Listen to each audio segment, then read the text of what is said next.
My name is Amanda. I'm a pelvic health physical therapist, and I've been working here at NYU for over 10 years, working in both cancer rehab or oncology rehab, as well as in pelvic health.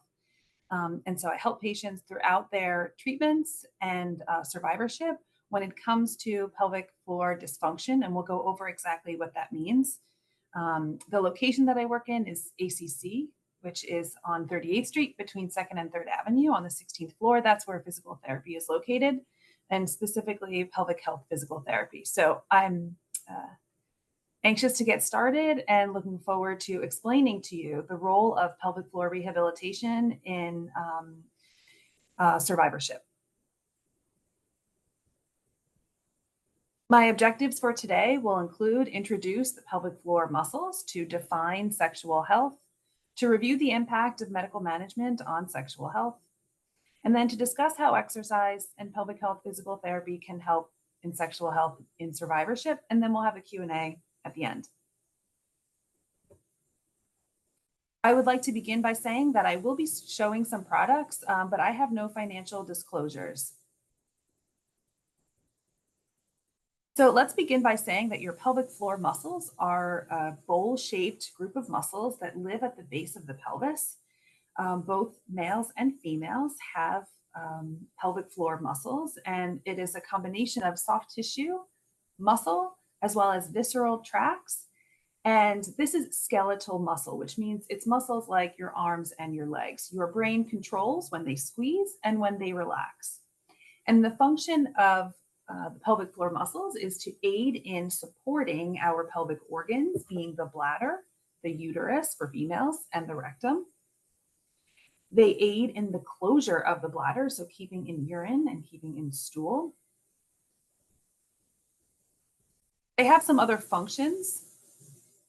They help to support your spine. They are part of your core musculature. And as you see in the picture on the right, together with your abdominal muscles in the front, your spinal muscles or the multifidus in the back, your diaphragm, which is your breathing muscle on top, and your pelvic floor muscles underneath, create this canister or what becomes your core musculature. So the pelvic floor has several functions, and tonight we are going to highlight number 4, which is the sexual function that the muscles have. So all of these areas make the pelvic floor muscles very important for all of us. And again, like other muscles, they can be impacted by exercise. They can get stronger. They can get better at what they're doing. And we can also influence them by stretching and exercise and so forth. I want to mention that when we exercise skeletal muscle and we create muscle contraction, there is benefit to that, both at the smaller level and at the larger level. And that being things like increasing blood flow to the area. When muscles contract, it helps to move blood through our body, through our system. And that occurs throughout our body system.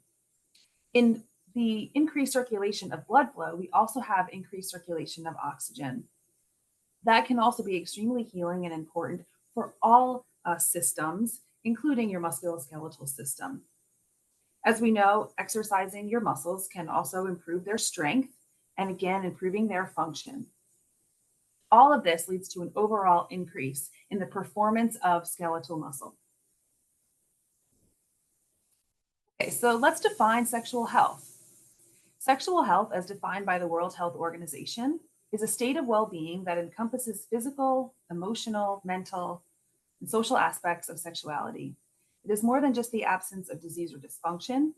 It is based on the respectful and positive approach to sexuality and relationships. It includes the ability to have a safe and pleasurable sexual experience. Let's look at the division of the nervous system. So we do have a peripheral nervous system and a central nervous system, and I'd like to highlight on the left our peripheral nervous system. It is separated into an autonomic system, which is further separated into sympathetic and parasympathetic. And I would like to highlight that the sympathetic and the parasympathetic is where we are going to discuss the idea of our sexual health. The parasympathetic nervous system is responsible for our rest and digest functioning, what is also called feed and breed. If we look at the picture on the right, It helps to release sleep hormones, allowing us to sleep better, to maintain focus and concentration. Parasympathetic nervous system helps to maintain a resting heart rate and a regulated blood pressure, as well as a regulated breathing rate. It helps to produce digestive enzymes, as well as producing urine. Overall, it manages organs throughout our body when we feel safe.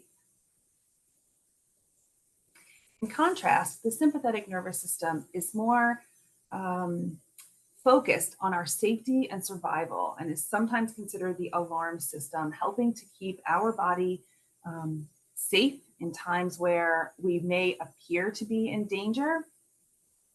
And therefore, these two systems really help to keep us safe and balanced. And they do work not in opposition, but they do work together. Some of you may be aware that the human sexual response really has 4 phases, and these are true physiological phases that can begin with a sexual desire, and that may come from forms of intimacy. That desire can include things like an increase in heart rate, increase in circulation. This can also progress into a state of arousal, where we'll see even further increases in heart rate, other physiological changes. This can lead to orgasm. And I want to mention that an orgasm does involve a contraction of vaginal muscles or pelvic muscles. And then it is concluded by a resolution, which is really where all of the body systems that have gone through this sexual response go back to their sort of resting state. And so the human sexual experience really does include one stage or phase, which leads into another, which allows leading into another. And this is regulated by your parasympathetic nervous system. So at this time, your parasympathetic system hopefully is able to bring you to a state of desire, which will then help to lead to arousal, orgasm, and so forth. And I'd like to show here that if we think of our parasympathetic nervous system as helping with digestion, as helping with sleep, and even pleasure, that we're often in this balancing act, again, with maintaining safety and survival. And I'm going to add in my own picture here, which is when we are experiencing pain and or going through treatment processes for cancer diagnosis and then subsequent treatments, that is something that may tip the scales a little bit toward the body feeling priority to maintain safety and survival, and that other aspects may feel as though they've taken a back seat. And this is something important to bring up, because as we start talking about sexual health, we may want to think about placing more energy and time into serving some of these other systems as a way to help with overall sexual health. Let's go now to medical management and side effects. I'd just like to briefly review that there are several treatments in oncology or in cancer treatment, including surgery. And as we know, surgery can include scars and incisions and can create tightness, restrictions, pain. This is something that can then affect the body both immediately and also long-term. With radiation, we know that radiation can be either internal and or external, and that has an effect on our skin tissue, on our muscle tissue. Again, that can be something immediate and also something that lasts for weeks, months, and even years afterward. And that chemotherapy in itself has many side effects, the major one being a sense of fatigue that can stay with us for months and even years following treatment. So all of these different modalities can have an impact on sexual health, which is our topic for tonight. I started to highlight here that with surgery, we can have incisions, multiple scars. So if I'm thinking about pelvic health in particular, right, some of the oncology diagnoses in pelvic health may include abdominal surgeries, hysterectomies, and all of these incisions can be areas where tightness then is formed and impacting abdominal wall, but also pelvic muscles as well. If the surgery involves abdominal muscle incisions, it can lead to muscle weakness. With radiation, what we see most commonly is a tightness or a dryness that can occur. And I'm speaking specifically about vaginal dryness that can occur with cervical cancers or gynecological cancers. And again, with chemotherapy, we may see things like fatigue as well as vaginal dryness. And these things can sort of pile up onto each other. And that's why I've sort of shown this image here, is because it's not just one thing that may occur, but it can be several things piled on top of each other that can feel as though we're dealing with a major issue that has several layers. Some common impairments following pelvic cancer interventions can include incontinence, which is the leakage of urine or stool, urinary or fecal retention, genital prolapse, which is a dropping of pelvic organs further into the pelvic canal.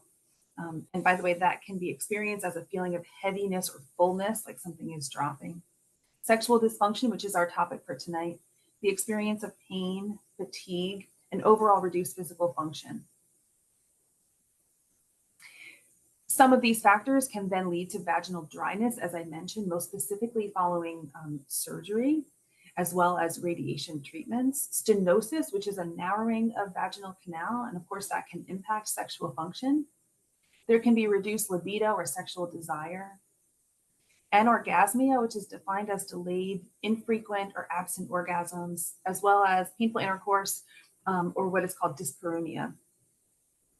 So these are some common findings that we have in pelvic cancer rehabilitation. Although tonight the topic is on sexual function, I did just briefly want to mention that incontinence or the leakage of urine or stool is something that many patients experience, either urogenital or colorectal cancers, and that these diagnoses can be experienced during or immediately after treatments, but can also come in the weeks and months following, and that these significant issues can contribute to levels of anxiety or depression with either clothing choices or going out or being social or even having important sexual activity and relationship. And all of that can have a burden on our quality of life. So we'll sort of return to this here and there, but I wanted to highlight that also a very common experience following the treatment of pelvic cancers. Specifically, when we look at hormone therapy in the treatment of prostate cancer, I thought it would be helpful to show how the treatment, which is reducing testosterone, can lead to erectile dysfunction and impotence, that can have a negative impact on sexual desire and libido, and can also contribute to muscle atrophy. And I want to highlight here that when we're thinking of muscle atrophy, again, we're talking about some of the pelvic muscles that are skeletal, and that these muscles experience changes in systemic treatments as well. So we can have tightness of our muscles, we can have weakness of our muscles that can impact their endurance or how long they're able to help us in certain activities and their overall performance. But when it comes to skeletal muscle, there is good news, and that is that exercise can help. And this is throughout the continuum. There is no endpoint to when exercise may not be helpful. When looking at radiation or brachytherapy, which is internal radiation, there are many side effects that can occur. The top ones listed here: diarrhea, fatigue, hair loss, skin changes, nausea, vomiting, changes in bladder and bowel control, but also sexual dysfunction that can be both for males and for females, as well as infertility. So again, these can become some major side effects that are understood within our medical community. And I like to highlight them here because if these are things that are experienced, there should be a level of comfort that you're able to express with your practitioners, with your clinicians, that is of concern to you and something that you would like to address and hopefully be able to seek out additional resources. When it comes to pelvic cancers, a common treatment that may occur is a hysterectomy, which can lead to this sort of genitourinary syndrome in menopause, which is basically inducing some of the changes that can occur during menopause. And that might include decreased genital sensation, painful intercourse, painful urination, There's recurrent urinary tract infections and yeast infections, urinary urgency, frequency, and incontinence, which is the loss of urine, vaginal bleeding or spotting with intercourse, vaginal burning, itching, irritation, and vaginal dryness, which again, we have listed previously. So I thought it would be interesting to mention that most commonly reported symptoms by cancer type, those that are studied most often are breast cancer, and it's been shown that approximately 50% of patients who have undergone the treatment for breast cancer most likely report, when it comes to sexual function, vaginal dryness or changes in vaginal discharge. This is likely due to the systemic treatments that occur for the treatment of breast cancer. That for urogenital cancers and specifically for cervical cancers, up to 60% of patients report vaginal stenosis or vaginal dryness. And that for patients who have undergone treatment for prostate cancer, that urinary incontinence and erectile dysfunction are the most commonly reported sexual dysfunctions following these treatments. Sexual dysfunction is associated with concerns or difficulties with sexual activity that negatively impact sexual enjoyment and satisfaction. Prevalence of sexual dysfunction in gynecological cancers can be up to 90%, and this is compared to 40% in the general population. Women who undergo pelvic surgery or gynecological cancers report a decreased sexual desire, impaired vaginal lubrication, painful intercourse, as well as decreased orgasm intensity. For men who undergo prostate surgery, nearly 60% report impotence 18 months after surgery. And while survival may be their primary concern, sexual function is highly valued.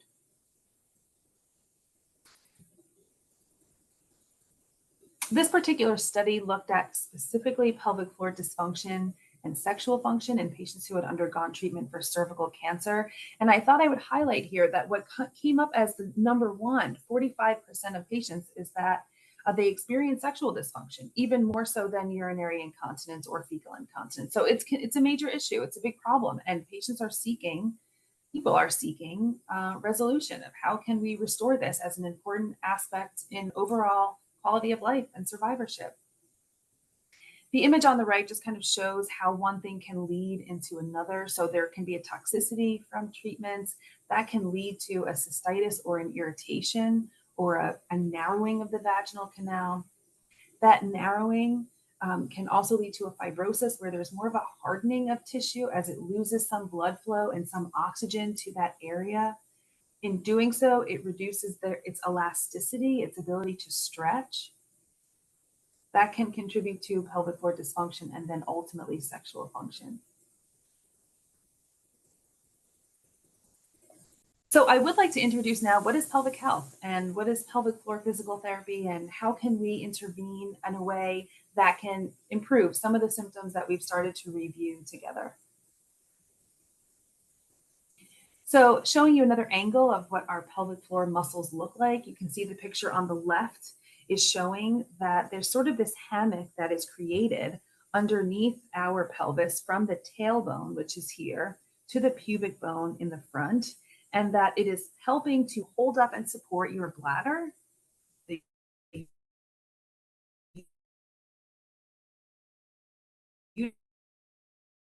uterus for females, bowl shape. And I'd like to mention that a Kegel contraction, right, or a pelvic floor contraction would be a lift of these muscles, which would be up and inward. And we often describe it as though you're trying to stop the passing of gas or stop the flow of urine. Dr. Kegel studied these muscles in the 1940s, and he is who has been given credit to identifying that these are skeletal muscle, and that because of that, we can exercise them, we can contract them, our brain can identify how to squeeze and then how to fully relax, and that they benefit from exercise programming.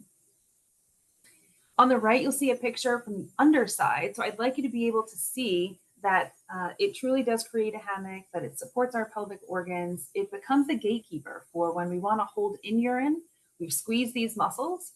And when we want to empty our bladder and empty our bowels, that we're able to fully relax them.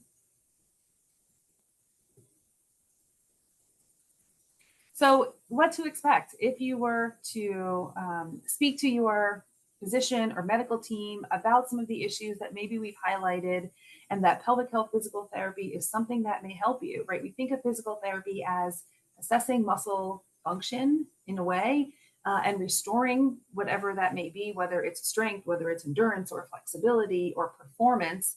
And that pelvic health physical therapy is really no different, just happens to be in a place that feels a little bit smaller and a little bit darker. Um, but it is still assessing function and working to optimize it. So, what you can expect from pelvic floor physical therapy would be that as you're working with a clinician one on one, that you would begin by sharing some of the history of perhaps um, any treatments that you have had, any surgeries that you've had, and the timeline of those things. They will ask how your bladder and your bowel habits are. Do you have any difficulty emptying your bladder or difficulty emptying your bowels? Do you have any leakage of urine or have any leakage of stool? And then sexual history being, do you have history of pain with any kind of sexual activity or orgasm? And now maybe after treatments, are there changes? Do you have any pain with intercourse? If it's female and male and partners are male, is there pain with penetrative intercourse? Is it only in the beginning? Is it only afterwards? Is it something that lingers around after? Is it only in certain positions? So these are some questions that, along with your comfort level, the therapist may ask you so that we can help to identify what may be happening and what are ways that we can help to make things better. So at the end of that discussion, you'll go over what are the goals? What would you like to achieve in coming to pelvic health physical therapy? I would like to be able to control my bowel and bladder better.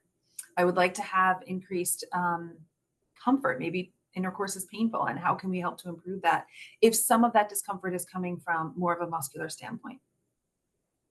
We're looking at overall movement and flexibility. I'll go over what a pelvic exam is, but ultimately looking at how is the coordination of a pelvic muscle contraction or a Kegel, and then followed by a full relaxation. The therapist will then go over with you, what are the results? What did we find from doing this pelvic exam? And then hopefully begin to give you some exercises that you can do both on your own, but then those that you would do in subsequent treatment sessions. What's been shown with pelvic health physical therapy is that it helps to work one on one with someone, because if you receive information in a general forum of how to do a pelvic squeeze and how to do a relax, that there's inconsistency in if we're doing it correctly or not, right? We're not sure if we're squeezing our legs together instead of squeezing our pelvic muscles, or holding our breath instead of squeezing our pelvic muscles, or tightening our abdominals instead. And so to work one on one with a therapist, at least in the beginning, has been shown to have more success when it comes to looking at outcomes of pelvic floor dysfunction. Many people have questions about exactly what goes on during a vaginal exam or rectal exam. So I thought I would just highlight that this is not a medical exam in the sense that we are not looking at organ function. We are really looking at how do the muscles function. So we call it a vaginal or rectal exam. It is just a gloved finger insertion, and it can be either vaginal or rectal, and of course, only with permission. Likely the position that you're in is lying on your back, but can also be done on your side. For females who may be familiar, there is no speculum, that we don't use any devices that hold vaginal canal open. It is, again, simply just a finger insertion, and typically the legs are resting on pillows to either side. There are no stirrups or anything that holds up the legs. So I think it's a rather comfortable position compared to other pelvic exams. And again, the focus is looking at muscle coordination, the strength of a contraction, how well we're able to maintain a contraction. That also tells us a lot about its health, its ability to fully relax, and is there a presence of pain? So hopefully you can see the picture on the left is just kind of showing what our room setup looks like, that we just have a regular treatment table. And typically an exam occurs there where you're draped with the sheet over your legs. Again, the legs have pillow support. And you maintain communication with the therapist as far as your comfort level. The picture on the right is, I think, an interesting one, just showing you that we're able to feel where pelvic muscles are, both on the right side and the left side. And we're able to identify that when you squeeze, how well does your muscle squeeze? When you relax, how well does it relax? And then begin to coach you in through how to optimize that if needed. Ultimately, the results of a pelvic exam can fit into one of two categories, and I'm really keeping it very general here that if the muscles are showing some sign of weakness, that the goals may be to improve the strength of the muscle, to be able to improve the power of the muscle, the endurance of the muscle. And so, exercises to go along with that would include pelvic floor muscle exercises or Kegels, that you would practice both doing holds, how long can I hold this contraction and be able to repeat it, as well as working on the speed of a contraction, right? So we call those quick flicks.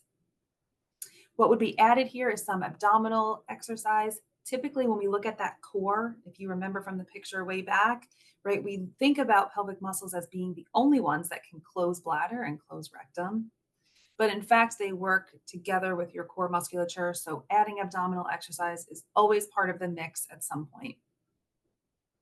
On the other end, if the pelvic floor exam reveals that there is pain and tightness, some of the priority of pelvic floor physical therapy is going to be more on learning how to relax pelvic floor musculature. There can be this habit of muscular tension that can be after a surgery, that can be after a treatment, that can be exacerbated by prolonged periods of stress, just like we can hold stress in our neck muscles, in our back muscles. For many people, there can be tension that is held in the abdominal wall as well as in the pelvic floor. And so the priority might be actually learning how to fully relax pelvic floor muscles so that we can improve their flexibility and reduce tightness. This may start by providing breathing exercises always, because the diaphragm, which is your breathing muscle, and I always sort of use this demonstrative movement, it works in combination with your pelvic muscles. And so the movement of the diaphragm assists with the relaxation of your pelvic floor muscles. You also may be given some stretches. There are certain positions that stretch your pelvic floor muscles. So those would likely be highlighted, especially after a pelvic floor exam. And then we would integrate things like meditative exercise or mindfulness as a way to help improve overall relaxation, right? Because it's hard for us to say, we're just going to relax this one tiny muscle, the deepest part of your body, right? Relaxation is really a full body experience. And so ways that we can help to improve that are both local, but also more global with mindfulness type exercises. In addition to that, manual treatments or massage that actually look very similar to that pelvic exam, where we are, with your permission, able to do some soft tissue release or massage to the muscles that may help them to be more relaxed so that there can be, again, less pain and more flexibility. So we sort of are looking at the two options here as a result of doing a pelvic floor examination, but I want to highlight that often we're doing sort of a little bit of both. Maybe we start with one and we prioritize one, but likely we are ultimately looking at muscle function, and that is requires both things, both a strength component, but also full and complete flexibility or relaxation component. Okay, I'm just giving a little bit of a pause here. We're almost halfway through. I hope everyone is doing okay. I'm not able to see anybody, so I hope I'm keeping everybody engaged here, not going too quickly, but I look forward to any questions that you have at the end. Just a few more slides going over physical therapy, and hopefully we'll have a good discussion. So again, looking at pelvic floor physical therapy, what do our treatment sessions look like? So now we've done an exam, and what exactly happens now? We've identified maybe I need to do more strengthening, or maybe I need to do more relaxation. Again, that can occur with different exercises, both of pelvic muscles specifically, but it can also be of the surrounding muscles. So thinking about our hips and our pelvic bones, thinking about our abdominal muscles and your back muscles, all of that can contribute. Internal manual treatments, as I mentioned, the use of biofeedback. So biofeedback is a technique that, it's not really a technique, sorry. Biofeedback is a tool that can be used in all areas of physical therapy, and specifically it's used in pelvic health. And what it is, basically similar to the device that you see on the right, that's one form of biofeedback, but essentially it is a device that is able to give you information of if you are doing a contraction properly or not, as a way to help improve the accuracy of both your brain and your muscle coordination, right? So if a therapist is telling you, yes, you are squeezing your muscles properly, that information is useful to you so that you can continue to repeat it as you work through your repetitions. Versus if the therapist says, nope, you're not doing that correctly. Instead, you're rather squeezing your butt muscles. You sort of know not to do that again. So that information is useful for the learning process.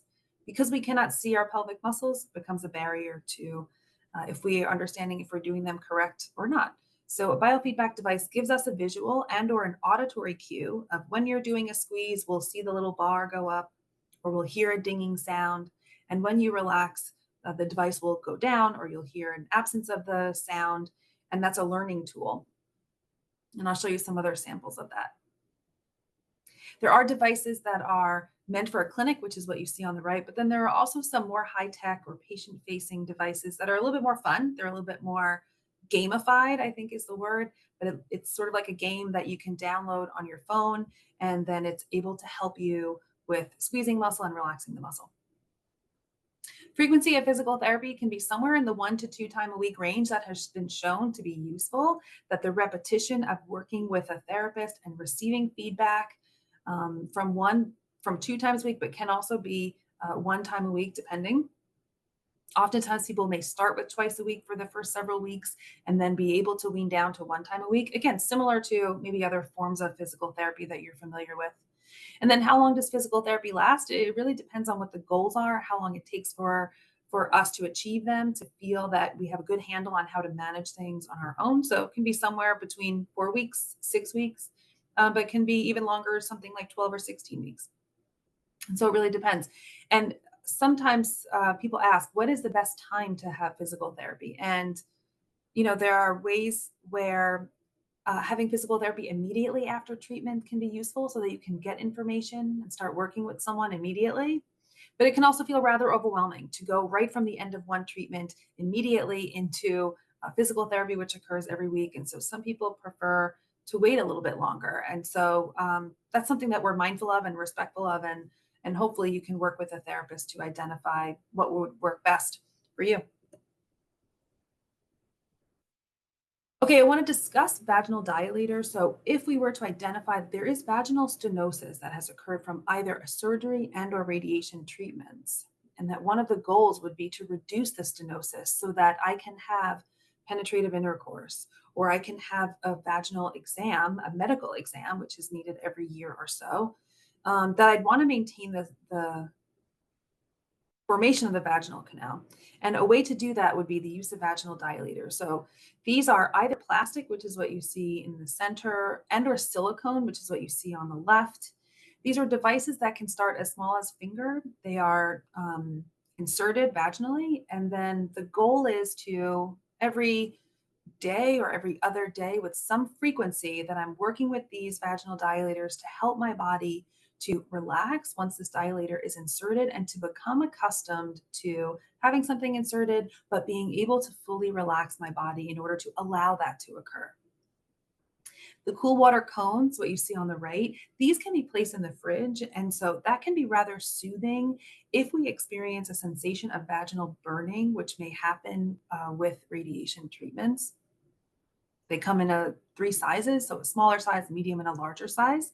And again, they go in the fridge and not the freezer. Just wanted to highlight that. It's been recommended that dilator training should not begin until approximately 6 to 8 weeks post radiotherapy. And that is because in the immediate period after radiation, that's really where the intensity of the tightness can occur in tissue. And so waiting a period of time is usually recommended. Vaginal lubricants, or just lubricants in general, can also help with that dryness sensation that we talked about, which is very present for many different treatments and surgeries. Slippery stuff is what you see on the left. We often use that in our clinic for internal exam. It's a water-based lubricant. There are also several others on the market if you are looking for an aloe-based, if you're looking for organic. And I'm highlighting here that all of these products I'm showing you come from either their individual website, but can also be found on CMT Medical, and that's the reference that you see at the bottom. CMT Medical is a great resource. It provides a lot of information as well as products that can be used for all kinds of pelvic health. For some, the use of vaginal gels or some that have different aspects of it that can reduce pain, can be found and can be found to be useful, I should mention, during sexual function. So what you see on the left has a bit of lidocaine in it, and so if a physician approves the use of it, it can be something that reduces pain when it comes to penetrative intercourse.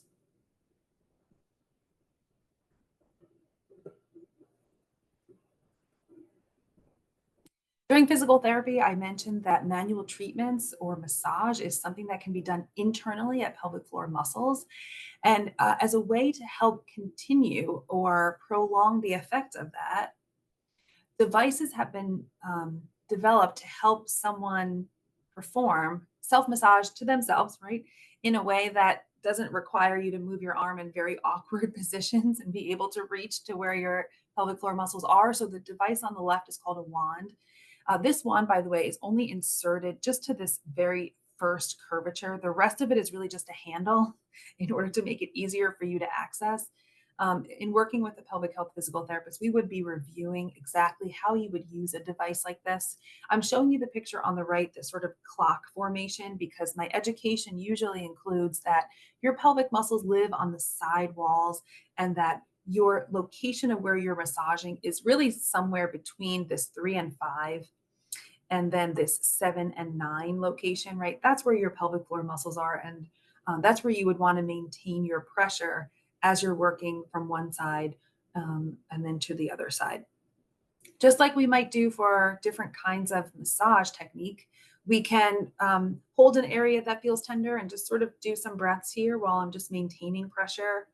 I might do a little bit of movement back and forth or a strumming technique. That's another manual technique. Again, this would be something you would work with a therapist on if you were comfortable using it at home and you found that manual treatments were useful in managing some of your pain symptoms. The O-Nut is a very interesting device that was developed for reducing or helping to manage pain with deep penetration. So these little rings kind of function as little bumpers, essentially. So for penetrative intercourse, if it were a male partner, he would have these little bumpers on that would reduce deep penetration if that were the area of extreme pain. And then they could be layered. So I think in a pack, you get up to 4 of them. You could separate them so that you're only using 2 or you're only using 3. But it may help if it's female partner to feel a little bit more comfortable that there won't be extreme pain because it's being blocked, and therefore allowing more relaxation and perhaps therefore allowing more pleasure. So these devices are available and I'm sharing them because we should be aware. And then lastly, clitoral pump is available for increasing blood flow to the clitoris, which again can help aiding in sexual satisfaction and the achievement of orgasm. I'm just sharing with you the website here. Everything that I've shown you has come from there. Of course, devices can be found anywhere on the internet, but these are some common ones that we see when it comes to dealing with pelvic floor dysfunction and how we can improve things both in the clinic and outside of the clinic. Okay, when it comes to exercises and what can be done at home, typically would begin with breathing exercises for many of the reasons that I mentioned already, helping the parasympathetic nervous system to sort of take over and regulate all of the other body system functions that we're looking for, to increase blood flow throughout our body, to increase oxygen throughout our body, but also to help with relaxing of pelvic floor muscles. We might begin some pelvic movements such as pelvic tilts or pelvic clocks. You can see the picture on the top right. If you imagine that there's a clock underneath you and I were to ask you to tilt your pelvis toward 12 o'clock, tilt your pelvis towards 6 o'clock, tilt your pelvis towards 9 and then towards 3 o'clock, that these different movements just help to bring some awareness. They help to bring some muscle coordination, but they can also help when it comes to your ability to identify, am I squeezing my muscle? Am I relaxing my muscle? The more you move, the more information the brain gets. The more information the brain gets, the better it's able to provide instruction for what you would like it to do. Some pelvic floor muscle stretches, and we may begin by how to stretch your pelvic muscles specifically. That can be in a deep squat position, or what you see on the right is sort of this happy baby pose where you're lying on your back, your spine is supported, and the knees are brought up above the levels of the hips, supporting underneath the knees. I also do a variation of this where the legs can be on the wall so that they are supported by um, the wall, so you can further relax into the stretch, practicing deep breathing there as well. In addition, your hip muscles, your inner thigh, your groin muscles, hamstring stretches, bridges, right? No muscle really works in isolation. And so we want to think about what is happening in the surrounding area that could also use a little bit of mobility. And then further, we would be integrating how to do pelvic exercises with daily activities. So, with things like walking, with things like squatting, with things like lunges, there have been studies that kind of look at the importance of not just doing pelvic floor exercises, but also overall just strengthening of your lower body. And that has better carryover into improvement of overall quality of life. Okay, I didn't want to miss an opportunity to highlight that overall exercise, both aerobic exercise training as well as resistance training or strengthening is recommended. Um, the American College of Sports Medicine recommends that those who have undergone healthy individuals as well as those who have undergone treatments should be doing aerobic exercise training or of moderate intensity approximately 3 times a week for greater than 30 minutes, and that an exercise program should last at least 8 to 12 weeks long. That for resistance training, we're looking at 2 times a week at 8 to 15 repetitions and can be greater than 2 sets. And we're looking at a fairly good amount of resistance. So when it says 60% of a 1 rep max, it really means something that's somewhat challenging to your muscles, right? Not something too easy that doesn't feel that you're working hard at all. But 60% of a 1 rep max is safe to do, and upwards from there as the training effect happens over weeks and months. Specifically, the diagnoses that fall under the category for these exercise recommendations are for those who have undergone treatment for colon cancer, for endometrial cancer, for bladder, and for prostate cancer. I kind of just want to round out that tonight we highlighted sexual function, but that if you should experience any other symptoms related to pelvic floor dysfunction, so that can be leakage of urine, leakage of stool, and or constipation, difficulty with bowel movements, pelvic organ prolapse, where the organs descend further into the pelvic canal, or the presence of pelvic pain, that all of these can hopefully be addressed in working with a pelvic health physical therapist. And then finally, if you recall way back in the beginning where I talked about the parasympathetic nervous system and how it needs to sort of take regulation for sexual health, that there are ways that you can um, encourage that. And that can be things like practicing breathing exercises, being outdoors, doing meditative exercise, but also physical exercise, as I've highlighted here. So just to keep this in mind that sexual health is really a very complex topic and something I try to simplify as best as I can, but I want to respect the fact that there are many factors that are involved. And pelvic health is just one small aspect. So hopefully I've shown you that what you can look for in pelvic health physical therapy is exercise that can be done. Hopefully there's a lot of education, and there is a lot of education that goes on between the therapist and the patient with what we're here to look at, what we find from the exam, that there's support that you can receive, and that there are resources, out there for us in order to work toward the goals that we're looking for. I want to end with a quote from one of my favorite authors and psychotherapists, which is Esther Perel, where she says that sex isn't something that we do, but it's a place we go inside ourselves or with another. And I think that this helps us to show that it's really a process. Sexual health does not have to be something that is either on or off, where I'm not able to experience sexual pleasure or I am able to, but it can be a process that is worked through as things change over time, um, And hopefully we've highlighted that together tonight.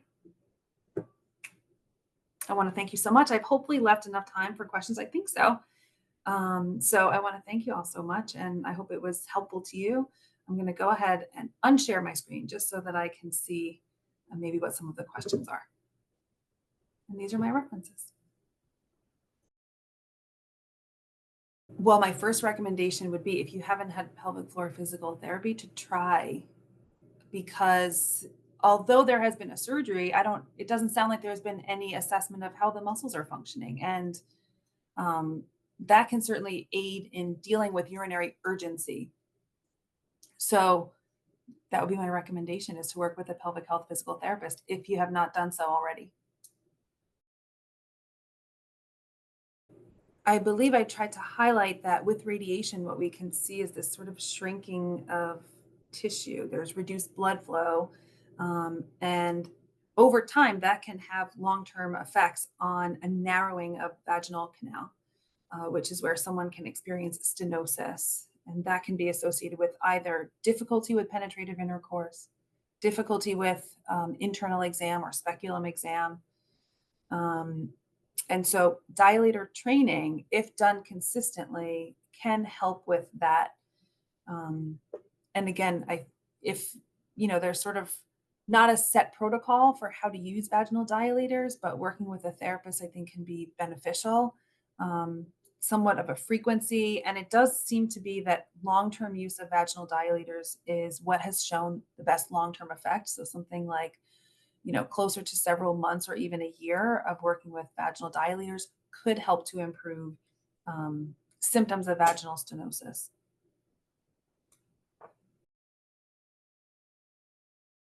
Yeah, so I did not highlight tonight that your lymphatic system is a very complicated transport system within the entire body, and it includes within the pelvic floor. So the answer is yes, essentially. Some of the manual treatments that I referred to earlier, as well as with the use of dilators or the pelvic wand, can help. In addition to what I didn't mention tonight is the use of compression, if that helps to manage some of the symptoms of the lymphedema. I love this. Excellent question. Um, a referral from a physician is needed for pelvic health physical therapy. And I do encourage the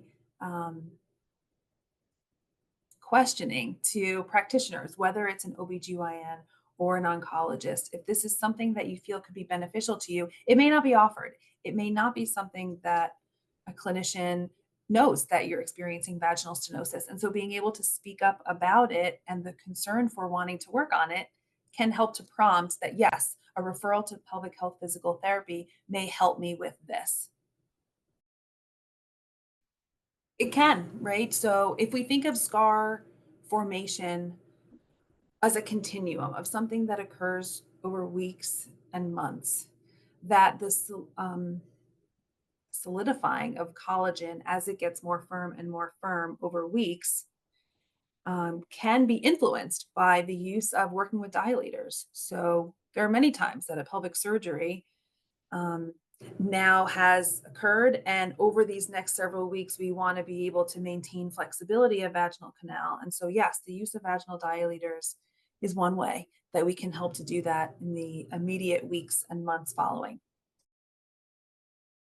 I would say the sooner the better, right? If you can identify things that you can help with now that would put you in a better position for surgery. Doesn't have to be something that continues ongoing until you have a surgery, but working now gives you more time. And then even after surgery, there can be this sort of period where you have physical therapy, break for surgery, treatments, recovery, and then return to physical therapy as needed. I think that brings up a good point, which I didn't really mention here tonight a lot, which is with sometimes with ostomy bags that can add another layer of complication to either sexual function or sexual health. And we want to highlight that even if we are right now diverting things, that your pelvic muscles are still there. We want to maintain their health. So without knowing a real timeline, I would say the sooner the better. And then Again, it can just be a short stay until maybe after surgery if it's needed again. My answer is yes. You know, we would be starting with the smallest one, right? That's kind of the easiest place to start. The smallest ones can be around the size of a pencil or a finger. And so, yeah, you can slowly work with the smallest one. The recommendations are, just sort of broad in that I would recommend several times a week. They can be done every day, but every other day, every 3 days to work with a dilator. And then as you feel ready to, um, make a step up, maybe it's a week later or 2 weeks later that you can then size up to the next size, working with that one. Again, with the focus on creating full body relaxation as well as pelvic muscle relaxation. It's hard to know in this specific example, but I would say worth a try. And I don't think there's a time limit. Okay, I'm going to give a very simple one. And I want to caution by saying this is not something I would like everybody here to do all the time, right? So we're going to keep this just maybe a once a day or every other day.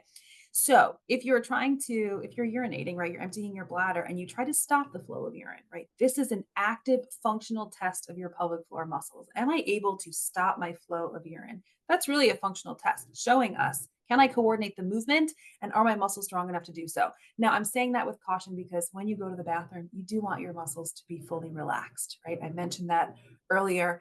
So I don't want it to be like a fun game that we sort of do every time we go to the bathroom, but periodically just checking, am I able to stop my flow of urine? Am I able to then relax? I would say is a very quick one.